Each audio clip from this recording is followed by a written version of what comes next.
तर नमस्कार माझ्या भाऊ पुन्हा एकदा आपलं सगळं ते विवेक तागडे ब्लॉग्समध्ये. आता लग्न झालं, त्यात फुल एन्जॉय केला. आता लग्न बिग्न संपून आता आलो होतो गावाकडं. आणि गावाकडे आलेलं आपापल्या कामाला तर लागावं लागतं. माझं काम तर काय नसतं, दुकानात बसलं, अंडे इकलं, अंडे संपले, घेतली इंडी काय गेलो आणायला. त्यात आणखीन एक नवीन कॅम ॲड झालं माहिती का. आमची इंडी काय स्टार्टर नाही चालू झाली की उतरला की एक मारला धक्का, त्याशिवाय आमची गाडी काय चालूच होत नाही. उतरलो पण आज धक्का बी मारायला आला नाही माहिती का. आमच्या इथं आज होता बाजार आणि एवढी मारण्याची गर्दी, यार ढकललं बिकलं कोणी उडलं बिडलं तर अवघड आहे म्हणलं. आज डॉकलेटीचं काम करूत म्हणलं, गेलो आणली बॅटरी. आता तुम्ही म्हणता ना का डॉकलेटीचं काम मी दररोज काय करत नाही, त्याला पैसे द्यावे लागते. तो पैसे प्रत्येक वेळ द्यायचे म्हणलं, आपल्याला काय परवडायचं, त्यापेक्षा धक्का मारायला परवडलं काय नाही. बॅटरी तर आणली खरं, त्याला कनेक्शन कोणाला येत असतं तेवढा आमचा भाऊ मला कशाला टेन्शन घेतो, मी आहे की तू बस गाडीमध्ये. मी म्हणलं का तेव्हा स्टार्टर मारावं लागेल तुला फक्त. ठीक आहे म्हणलं, पण यावेळेस काय झालं त्याला जमलंच नाही. आयला म्हणलं आता काय झालं असं काय किंवा.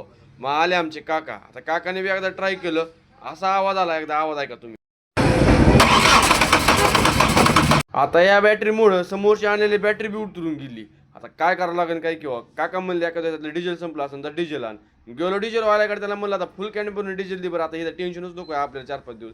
डिझेल टाकल्यानंतर निम खाली पडलं, निम त्यात गेलं, ती तर विषय होतच राहत असते. आता आमची अंडी बी सगळी संपली होती. इंडिका काय बॅटरीने बी चालू झालं नाही, डिझेल टाकलं तरी चालू झालं नाही.